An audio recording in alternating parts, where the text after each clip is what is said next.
Aleluia. Louvado e engrandecido seja o nome do Senhor nosso Deus. Deus Todo-Poderoso, Deus que está neste lugar, Deus que não hesitou ao entregar o seu Filho numa cruz pelos nossos pecados.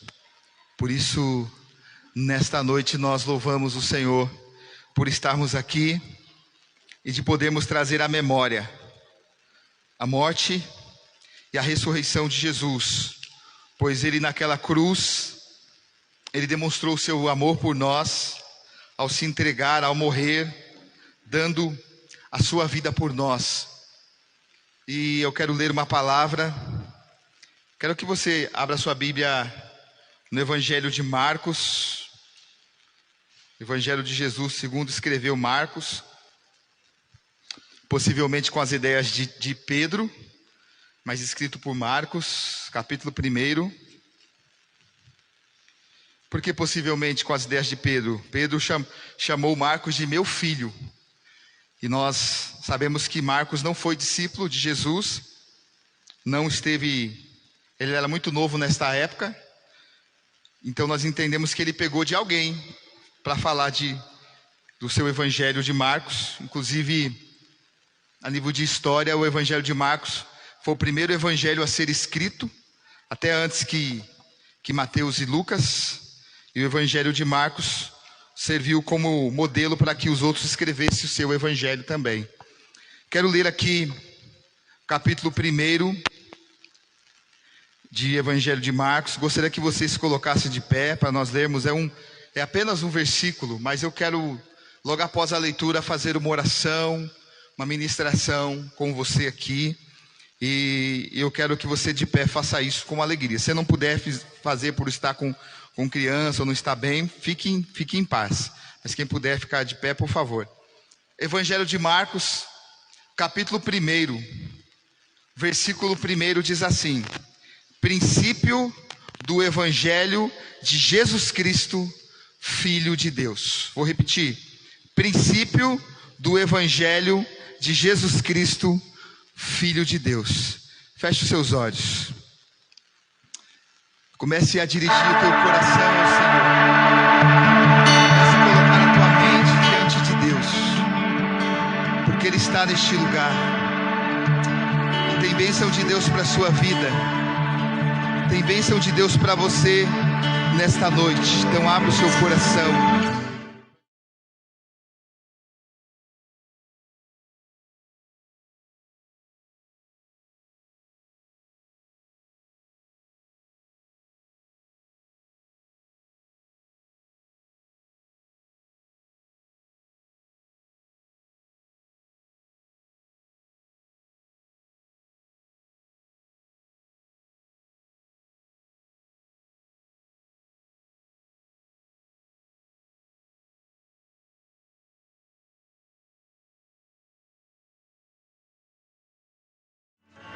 Nesta noite, nós nos rendemos diante de Ti nesta noite, porque reconhecemos que não existe outro Deus como o Senhor, que não existe outro Deus como o Eterno de Israel.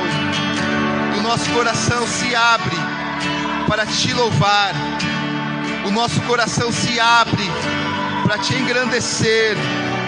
Recebe, Senhor, o nosso culto, recebe, Senhor, a nossa adoração. Eu peço a Ti que nesta noite o Senhor fale ao coração da Tua igreja. O Senhor venha ministrar o Teu querer e a Tua vontade sobre as nossas vidas.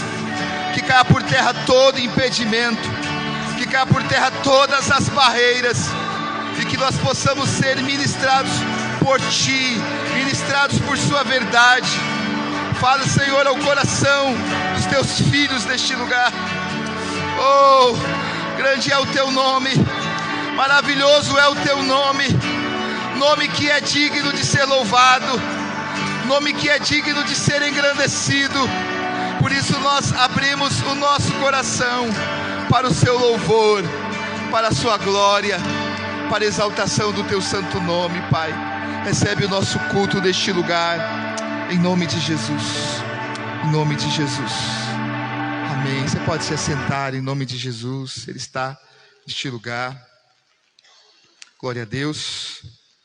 Louvado seja o nome do Senhor. Quer pedir para o Natan desligar esse ventilador para mim, filho? Está me atrapalhando aqui na minha condução aqui.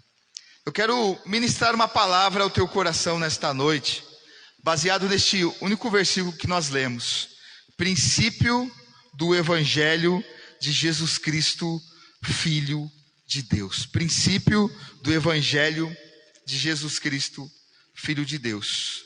Marcos, quando ele escreve este Evangelho de Marcos, logo no início, ele tem a responsabilidade de trazer para nós a importância do Evangelho de Jesus Cristo, de nós entendermos sobre o Evangelho de Jesus Cristo.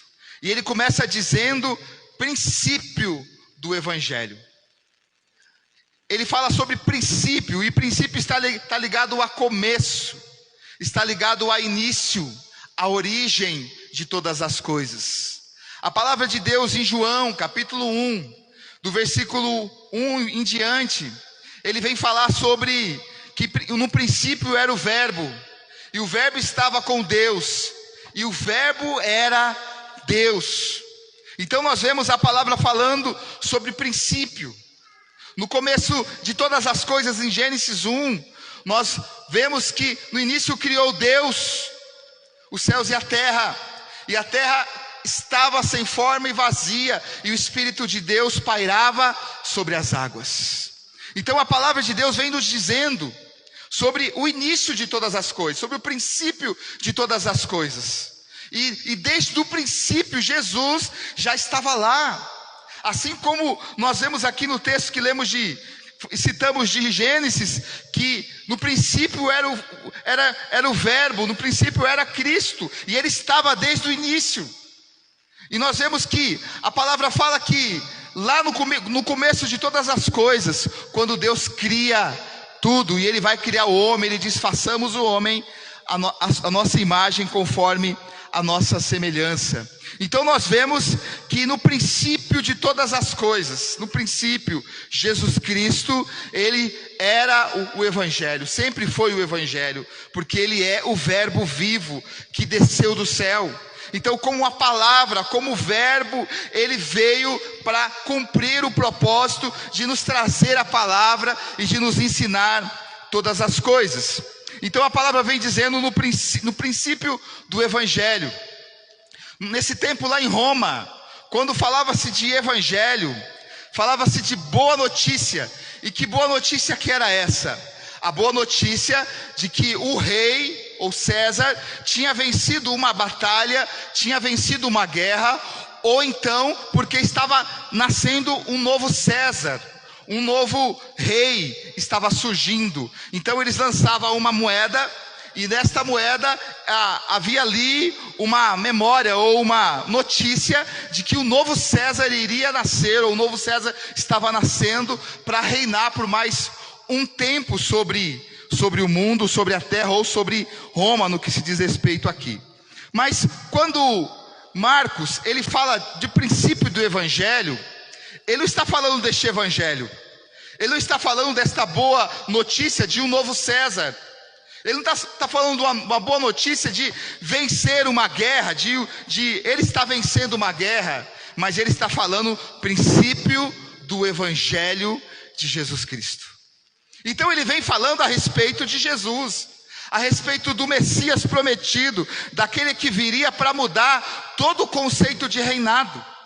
Porque enquanto o povo estava esperando as profecias de Isaías se cumprir, que o novo rei viria, eles estavam achando que este rei viria como um Herodes, queria governar como um forte, queria dar a vitória ao seu povo, da forma como eles achavam que seria. Mas Cristo não veio desta forma.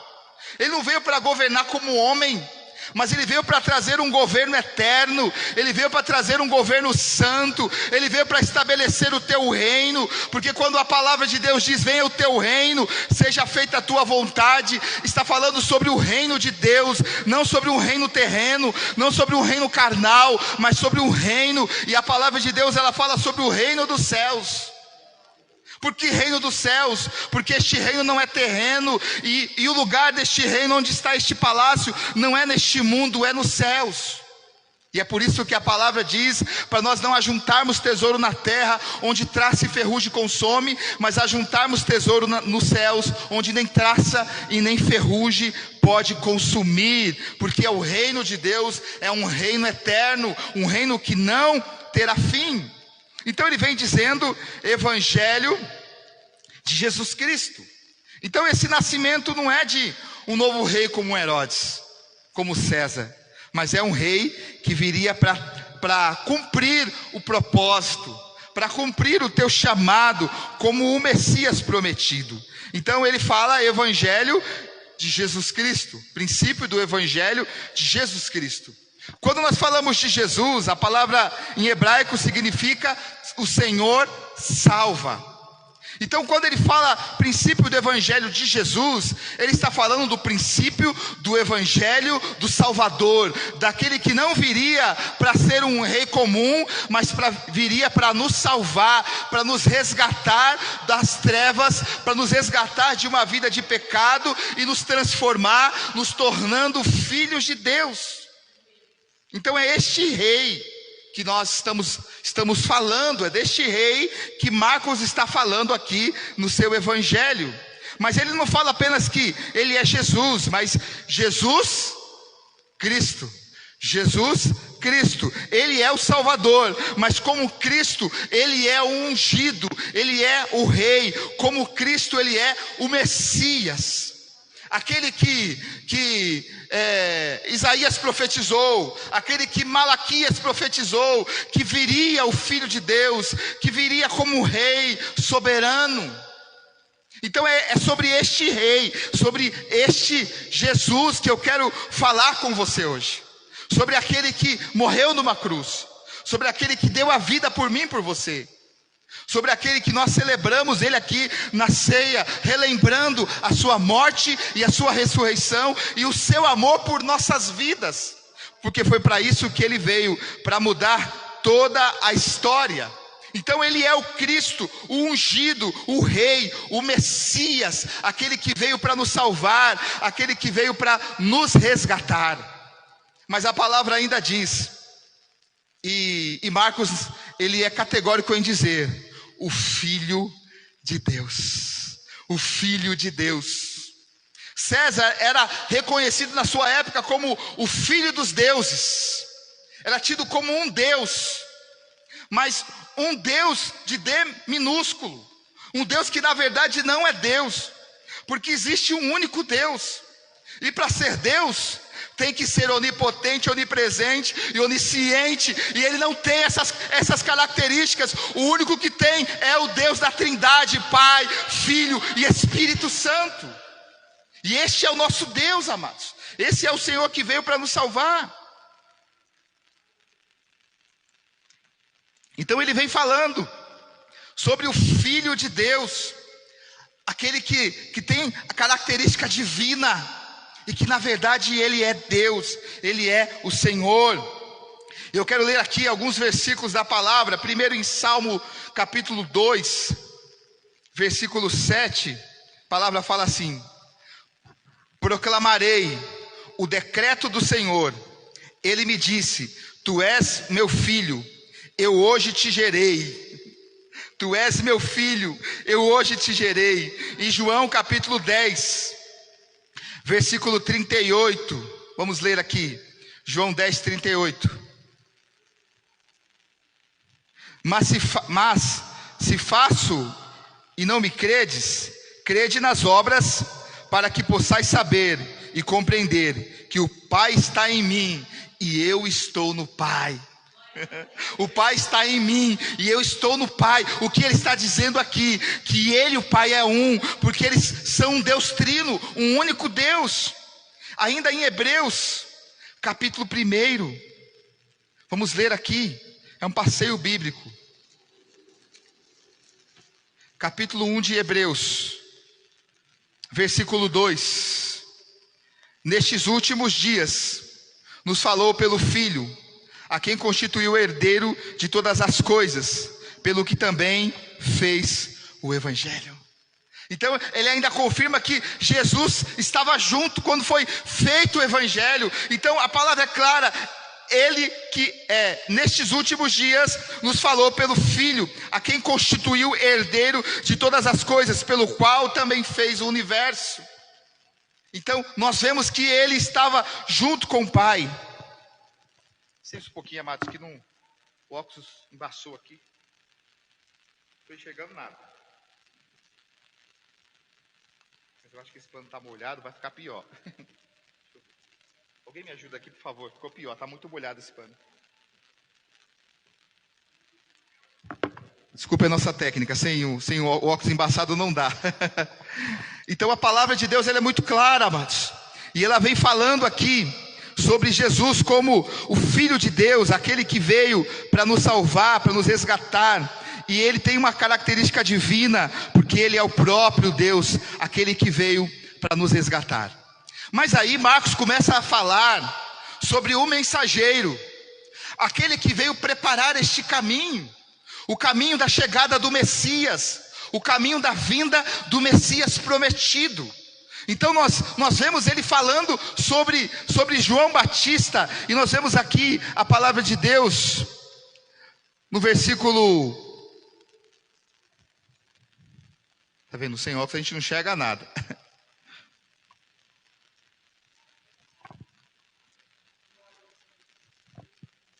Dizendo aqui, versículo 3: Vós o que clama no deserto, preparai o caminho do Senhor. Um pouquinho mais em cima, conforme está escrito na profecia de Isaías: Eis que envio diante da tua face o meu mensageiro, a qual preparará o teu caminho. Então nós vemos que Jesus, ele veio, mas antes de Jesus vir, Deus envia João Batista como mensageiro, aquele que veio preparar o caminho. E no ano 27 ele começa então ministrando a palavra, pregando o evangelho de arrependimento, falando sobre as pessoas se arrependerem dos seus pecados e crer no evangelho da graça. Porque quando o Senhor fala sobre a sua palavra, ele fala sobre este evangelho, o evangelho da graça, porque ele veio para nos salvar, para nos resgatar. Obrigado, meu amor. Melhorou 100%. Melhorou 100%. Então nós vemos aqui João Batista vindo como um mensageiro, e ele aparece então com este propósito de pregar o evangelho de arrependimento. E ele vem dizendo: vós o que clama no deserto, preparai o caminho do Senhor, endireitai as suas veredas. Apareceu João no deserto, pregando o batismo de arrependimento para a remissão de pecado. Então ele vem falando sobre o batismo de arrependimento. E que batismo é esse? Não é o batismo que nos salva, não é o batismo que nos liberta, não é o batismo que nos cura. Mas quando ele fala que ele veio pregar o batismo de arrependimento, ele mesmo diz: arrependei-vos e credes no evangelho. Em Mateus, nós vemos Mateus ele sendo um pouco mais duro com a forma como João falou com aquele povo. Ele diz que João disse assim: raça de víbora, quem vos induziu a fugir da ira que está por vir? Produzi, pois, frutos dignos de arrependimento. E parem de dizer que vocês são filhos de Abraão, porque até destas pedras, que pedras são essas? Nós os gentios, até destas pedras Deus pode suscitar filhos a Abraão. Então ele não veio apenas para o gentio, para os judeus, mas ele veio para os gentios. Ele veio para estas pedras, para aqueles que foram rejeitados, para aqueles que achavam que não tinha nada, mas o Senhor veio para mim e para você. Então este é o evangelho que nós vemos João Batista pregando, o evangelho de arrependimento. E as pessoas vinham, versículo 7, versículo 8, e pregava dizendo: após mim vem aquele que é mais poderoso do que eu, do qual não sou digno de curvar-se e nem desatar as suas sandálias. Ele vos batizará com o Espírito Santo e com fogo. Então nós vemos aqui ele trazendo esse testemunho: eu estou batizando vocês com um batismo de arrependimento, para que vocês possam reconhecer que a necessidade de se arrepender, a necessidade de se entregar. E é tão interessante que quando João começava a pregar a palavra, chamando eles de raça de víboras, quem vos ensinou a fugir da ira que está por vir, produzir fruto de arrependimento. A palavra de João era dura, ele tinha uma fala dura. E hoje, se você falar um pouquinho mais duro, as pessoas elas ficam melindrosas. Ai, pastor, foi duro, não precisava tudo isso. Nós estávamos falando sobre Martinho Lutero, né? Que quando alguém saía fora da casinha, ele mandava até matar. Tinha pessoas que morreram. Mata isso aí, eu não creio no evangelho, não? Não, então manda matar, mata aí. Mas como é que é, Diego? Tem que decapitar para ter uma morte tranquila. Aí os discípulos, não, nós vamos queimar. Que negócio de morte tranquila, nada. Assim era o evangelho daquela época. Saia fora da casinha, couro nele. Mas onde é que está a graça? Isso é lei, não é lei. Porque o que Martinho estava ensinando, mostrando para as pessoas a importância de se chegar a Deus, de se firmar no Senhor. Porque o evangelho é uma bênção. E a própria palavra diz que Deus corrige o filho que ama. Quando o seu filho apronta alguma coisa e você vai corrigir o seu filho, o que você faz? Hein, Luana? Você pega e fala assim: oi, queridinha, você pisou na bola, meu amor, mas não faz mais isso não, filhinha. É assim? Assim, Diego? Você faz lá? Não. Você pega a varinha e ó, né? Por quê? Você está corrigindo o teu filho para que a próxima vez que ele pensar em fazer o que ele fez, ele vai lembrar da dor. Ele vai lembrar que doeu. Então, o evangelho é amor, o evangelho é graça, mas muitas vezes nós temos que falar com uma fala dura, com uma fala de autoridade, para que as pessoas possam reconhecer que sem arrependimento não há remissão de pecados. Sem arrependimento não há remissão de pecados. Nós precisamos nos arrepender e crer no evangelho, e crer no Senhor Jesus, para vivermos uma vida santa e transformada pela sua palavra. Então nós vemos aqui João Batista falando desse batismo, que ele batizou Jesus. E para que Jesus permitiu, ou melhor dizendo, pediu para que João o batizasse? Para que todos pudessem reconhecer, em primeiro lugar, a autoridade de João. Porque João era um homem que foi chamado para isso. Um homem que foi chamado para preparar o caminho do Senhor. Quando perguntaram: o que você é? Você é discípulo? Não. Você é o Messias? Não. Você é sacerdote? Não. E quem que é você então? E ele falou assim: eu sou a voz que clama no deserto. Eu sou a voz que clama no deserto. Então ele vem falando a respeito disso. Então Jesus, quando vai ser batizado, foi para confirmar então a autoridade de João Batista. Em segundo lugar, Jesus foi batizado para identificar com os pecadores, mostrando para todos que ele veio como homem, que ele veio nesta condição, e para mostrar para todos nós depois que ele podia e pôde viver sem pecado, como homem. Ele nos ensinou isso. Em terceiro lugar, para publicamente confirmar e anunciar o seu ministério, para que todos pudessem reconhecer o teu chamado, o teu ministério. Em quarto lugar, para ser apontado por João como o Messias. Aleluia. Então nós vemos aqui em João, capítulo 1, eu quero ler esse texto, é sensacional. João 1, versículo 53.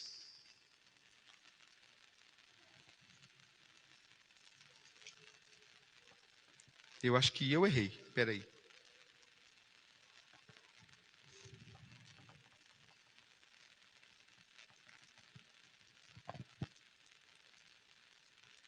É versículo 51, não é 53, nem tem 53, né?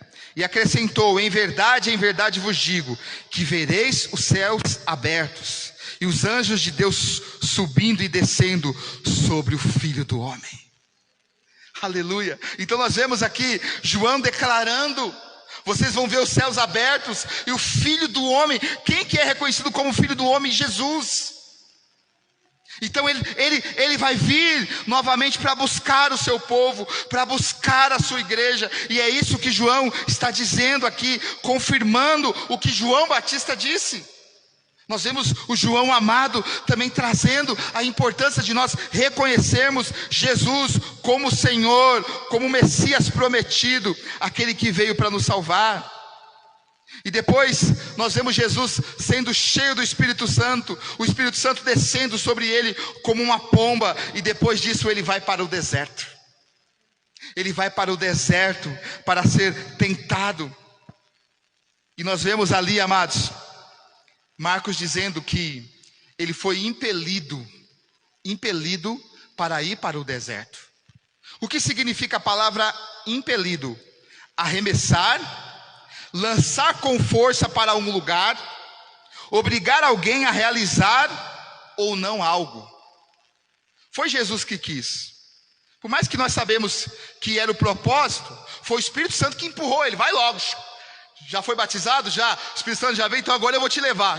E o Espírito Santo empurrou ele para o deserto. O Espírito Santo mandou ele para o deserto. Sabe o que eu aprendo aqui? Jesus passou pelo batismo de arrependimento. E nós, quando reconhecemos Jesus como Senhor e Salvador e nos arrependemos do nosso pecado, nós somos batizados para confirmar o arrependimento que nós então estamos produzindo frutos de arrependimento. E depois que você se arrependeu, que você foi batizado e você firmou uma aliança com Deus, existe um deserto te esperando. E que deserto é este, amado? O deserto da provação. Porque muitas pessoas vêm para Jesus e pensam que quando entregar a vida para o Senhor, vai ter uma vida de mar de rosa, vai ter uma vida sem problemas, vai ter uma vida sem lutas, vai ter uma vida sem dificuldades. Mas o próprio Senhor Jesus disse: no mundo tereis aflições, mas tende bom ânimo, eu venci o mundo.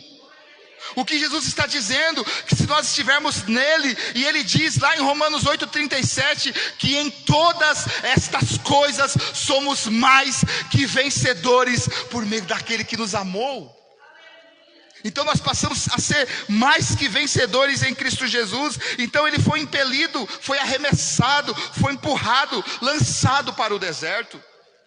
E quando o Senhor permite você passar pelo deserto, e que deserto é este? Aí eu estava no mundo, eu queria beber, eu tinha dinheiro, eu queria usar droga, eu tinha dinheiro, agora eu queria só comprar um quilo de bife para comer com a minha família, eu não tenho.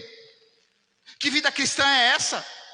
E quando eu estava no mundo eu tinha dinheiro para as festanças, para tudo, não faltava nada, agora eu estou com Jesus, está faltando tudo. Você não percebeu que o Senhor está permitindo você passar pela prova, você ser moído, porque o cristão precisa ser moído. Quando o Senhor chamou Jeremias, ele disse: Jeremias, está muito fraquinho, vai lá ver lá o que o oleiro faz com as rodas, depois você volta para a gente conversar.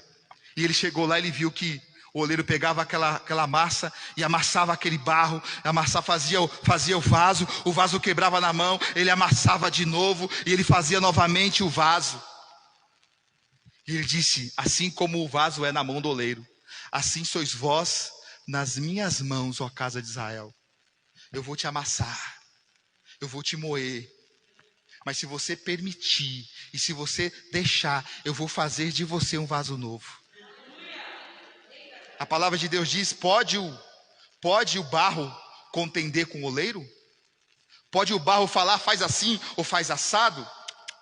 Não pode, porque o oleiro é soberano. O oleiro é soberano. Eu vou repetir: o oleiro é soberano e o oleiro faz o que ele quer com o barro. Agora, se você não quer ser barro nas mãos de Deus, você faz o que você quiser, mas você não vai viver a vida que ele tem para você, porque para viver a vida que ele tem para você, você precisa permitir ser um barro nas mãos do oleiro, para ser moldado num vaso novo, um vaso de honra para o Senhor. Então ele foi impelido pelo Espírito Santo e ele foi arremessado, jogado para o deserto. E lá ele foi tentado, 40 dias, 40 noites. O diabo veio, usou muitas vezes a palavra, usou de coisas fantasiosas, ofereceu bens, ofereceu riquezas. Porque este evangelho água com açúcar só oferece para você coisas boas. Você vai ter uma vida assim, você vai ser abençoado assim, você vai andar assim, o carro que você vai ter é esse, a casa que você vai ter é essa. Aí depois que você ouviu tudo isso, vai entrevistar o abençoado que recebeu essa palavra. E você fala, seja sincero, quem é você? Eu sou mau. Eu passo as pessoas para trás, eu bebo, eu fumo, eu faço, acontece, eu sou mentiroso. Se ele for sincero em te falar, peraí, uma coisa está errada. Como é que Deus vai dar tudo isso para uma pessoa dessa? E na verdade, irmãos, não é que o Senhor nos dá essas coisas. Essas coisas são um bônus que a gente recebe. Porque se você for ver a vida dos profetas, se você for ver a vida dos apóstolos, eles morreram sem ter nada, sem ter riquezas, sem deixar bens. E muitas vezes a gente vem para Jesus e a gente pensa que evangelho é ter uma vida próspera, cheio de tudo. Deus pode nos dar? Sim. Mas qual é o propósito de Deus te dar isso? Qual que é o plano? Deus quer tratar você hoje. Deus quer te levar para o deserto, para você ser provado, para você ser lapidado, para você ser tentado pelo diabo. E depois disso, você vir para viver tudo aquilo que o Senhor tem para você. Paulo orou ao Senhor dizendo, Senhor, tira esse espinho da minha carne. Eu não estou suportando essa dor. Eu não estou suportando este mal. E o Senhor disse para ele, Paulo, a minha graça te basta, porque o meu poder aperfeiçoa na fraqueza. Aleluia. O meu poder aperfeiçoa na fraqueza. E a palavra diz que este emissário de Satanás era um emissário de Satanás. Talvez era um demônio, nós não conseguimos entender muito bem o quem era, mas pode ser um demônio que vinha para atazanar a vida dele. Mas o Senhor falou, não, deixa como está, porque aí você se aproxima mais de mim, você me busca mais, você me ouve mais, porque é importante você se sentir fraco, porque quando você é fraco, você é forte. Quando você acha que está tudo perdido, que você não está aguentando mais, o Senhor vem e diz, meu filho, estou aqui. As minhas mãos não estão encolhidas, as minhas mãos continuam estendidas para salvar e para abençoar. E depois Jesus, ao passar por esses 40 dias, ele volta. E quando ele volta, ele tem a notícia de que João Batista tinha sido preso. E eu creio que Jesus, ele talvez ficou um pouco triste com isso, mas ele entendeu que agora era a sua vez. Agora era o seu momento. Porque o que João tinha que fazer, ele fez. Ele cumpriu o que ele foi chamado para fazer, que foi preparar o caminho do Senhor. E agora Jesus então começa o teu ministério, o teu chamado aqui. Nós vamos ler aqui a palavra, versículo 14. Depois de João ter sido preso, foi Jesus para a Galileia, pregando o evangelho de Deus, dizendo, o tempo está cumprido, e o reino de Deus está próximo, arrependei-vos e crede no evangelho. Arrependei-vos e crede no evangelho. Então, existe um propósito nisso que aconteceu. Jesus ir para o deserto, e quando ele volta, há um processo aqui, há uma direção aqui, e ele entende que o seu tempo chegou, para ele começar então a ministrar, pregar, fazer a obra que ele foi chamado para fazer. Então a palavra diz, foi Jesus para a Galileia, pregando o evangelho de Deus. Que evangelho que é este? As boas novas. Eu volto lá para o capítulo 1, princípio do evangelho, boas novas. Evangelho significa boas notícias, boas novas de salvação. E nós vemos então Jesus cumprindo aquilo que Marcos tinha falado a respeito da tua vinda. Então a palavra diz, depois de João ter sido preso, foi Jesus para a Galileia, pregando o evangelho de Deus, pregando as boas notícias sobre Deus. E era isso que ele estava fazendo, pregando as boas novas, pregando as boas notícias. E ele diz: o tempo está cumprido, ou seja, as profecias de Isaías, as profecias de Malaquias se cumpriu.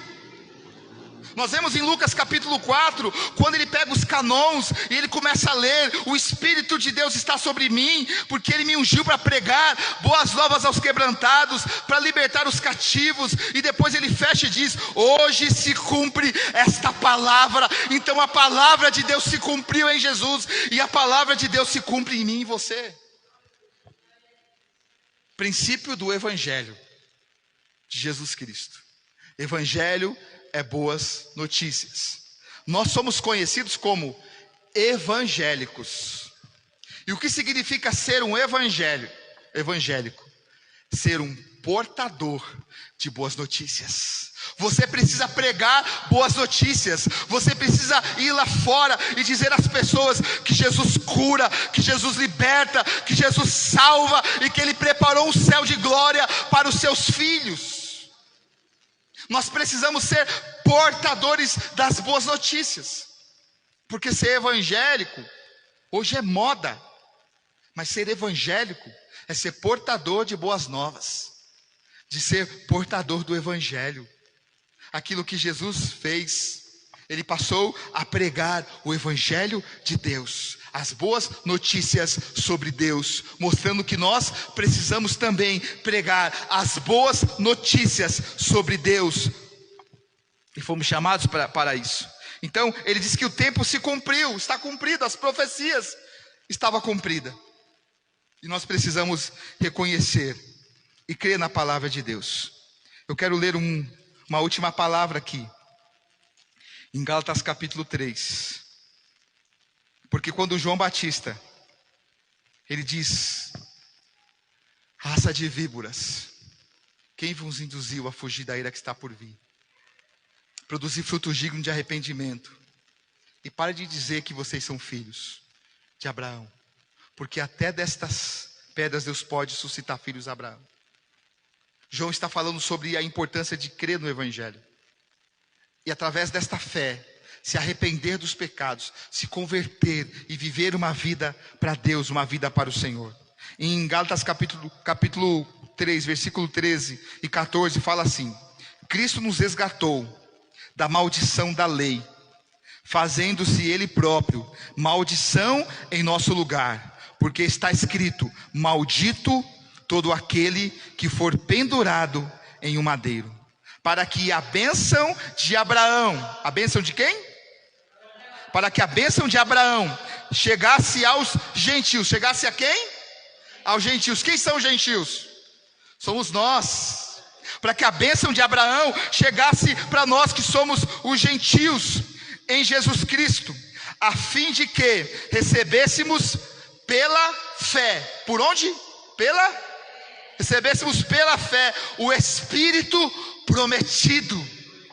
Então nós recebemos a presença de Deus, recebemos o Espírito de Deus, recebemos a salvação através da fé em Jesus Cristo, aquele que veio para cumprir a promessa e para nos ligar na mesma bênção de Abraão. Então nós somos participantes da mesma bênção de Abraão. Então quando você crê nisso, você vive as promessas do Senhor. Por isso que eu disse que é um bônus, porque se você crê no Evangelho, porque se você crê na palavra, as bênçãos de Abraão também é para você, porque você é filho de Deus, porque você foi escolhido para viver uma vida com Deus, resgatada, regenerada, transformada como filho de Deus, como filho da promessa. Dê um aplauso ao Senhor por esta palavra. Glória a Deus. Louvado seja o nome do Senhor. Glória a Deus. Princípio do Evangelho de Jesus Cristo. Quero chamar o João e a Helena. Eles vão louvar o Senhor com uma canção. E enquanto eles estiverem adorando o Senhor com esta canção, eu convido você a fazer o que você sabe que você tem que fazer. A buscar o Senhor. A se lançar diante do Senhor. A abrir o seu coração. Porque Jesus, Ele veio não como uma moeda uma promessa passageira, mas ele veio como um Messias prometido. E a proposta desta palavra, e é o que Jesus diz: crede no Evangelho. Crede no Evangelho. Credes no Evangelho. Credes no Evangelho. Nós precisamos crer, confiar nesta palavra e viver uma vida santa com Deus. Talvez hoje você está aqui e você não tem vivido esta vida. Você é chamado de evangélico, mas você não tem vivido uma vida como um portador de boas notícias. Quem olha para você não consegue ver em você Jesus. As pessoas lá de fora precisam olhar para você e ver Jesus em você, ver o Cristo em você. E será que as pessoas podem olhar e falar: olha, esse realmente é um filho de Deus, este realmente é um servo do Senhor? Então que nessa noite você faça alguma coisa, enquanto estiverem cantando essa canção. Se você quiser dobrar o seu joelho, se você quiser se colocar de pé, se você quiser chorar, debruçar sobre a sua cadeira, fique à vontade. Mas eu quero que neste momento você busque o Senhor, você busque a presença do Senhor, porque Ele está neste lugar. Amém? Bora lá? Fique do jeito que você se sentir melhor. Se você quiser ficar de pé, fique de pé. Se você quiser se ajoelhar, se ajoelhe. Mas busque o Senhor neste momento. Se arrependa. Se conserte com Ele, porque Ele está neste lugar. E Ele quer tocar em você, trazendo transformação, trazendo cura. Tenha liberdade. Tenha liberdade. Reafirme a aliança com Deus. Talvez você tenha estado atordoado por causa dessa pandemia. Talvez você tenha estado desistido ou sem forças. Mas hoje você está aqui. Para você que está em casa, se proste diante do Senhor aí no seu sofá, aí na cama, no seu quarto. Esse é o momento. Deus está neste lugar. Aleluia. Este é o tempo que Ele fez. Deus, nós entramos na Sua presença. Nós nos rendemos aos Teus pés. Como igreja, nós nos lançamos aos Teus pés. E pedimos que o Senhor venha ministrar sobre as nossas vidas o Seu querer, a Sua vontade. Que os Seus planos se cumpram em nós. Que a Sua vontade se cumpra em nós. Que o Senhor venha ministrar sobre as nossas vidas o Seu querer, a Tua vontade. Senhor, nós reconhecemos sobre a importância do arrependimento.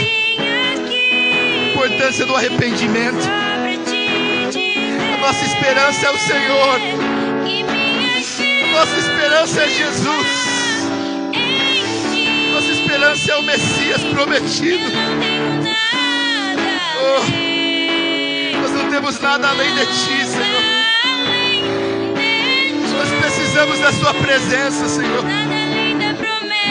Precisamos que as promessas da Sua palavra se cumpram em nós. Glória, lava, xere, anda, labas. Ecandaraba, lava, xere, anda, labas. Glória, lava, sori, anda, labas. Ecandaraba, labas. Vem, Espírito Santo de Deus. Vem tocar nos Teus filhos. Vem nos despertar, Senhor, para este novo tempo.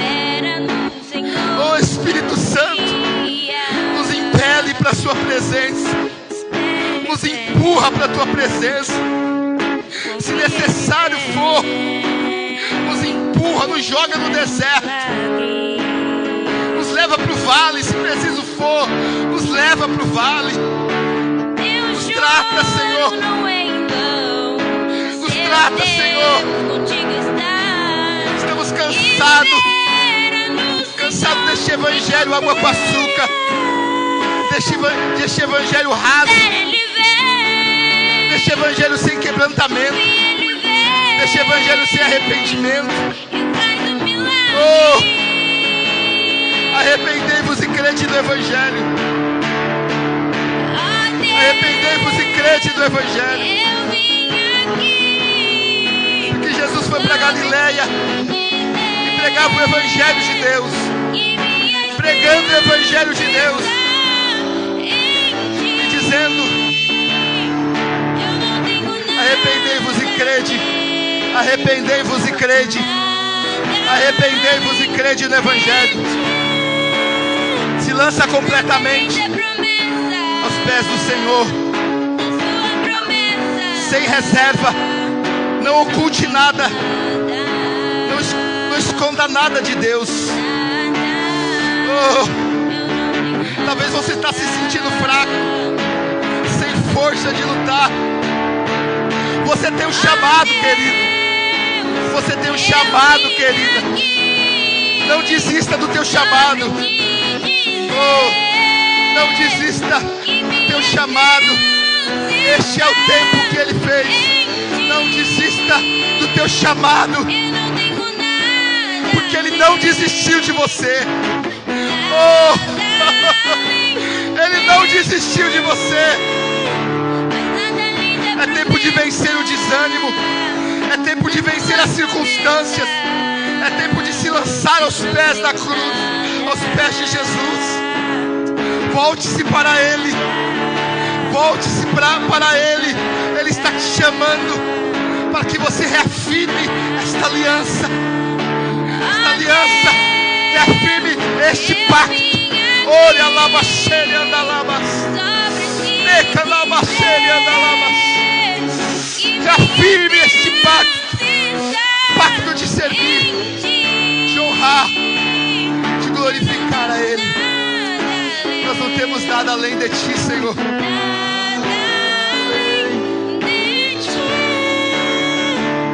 Nada além da promessa, da Tua promessa.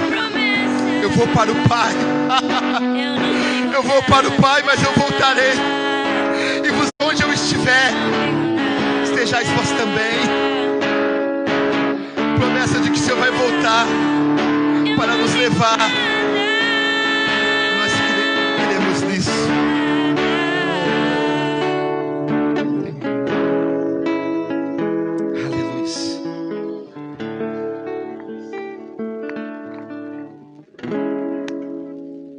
Amém.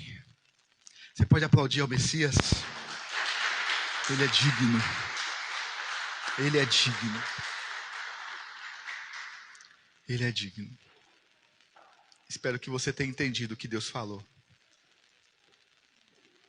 E vou dizer uma coisa para você como profeta. Eu vou dizer como profeta. Se você não entendeu, o Espírito Santo vai te derrubar da cama essa noite. Ele vai te impelir para a presença dEle. Se você é filho de Deus, se você é escolhido do Senhor, eu digo para você que é ungido de Deus. Se você não está entendendo ainda, o Espírito Santo vai derrubar você da cama essa madrugada. Você não vai conseguir dormir.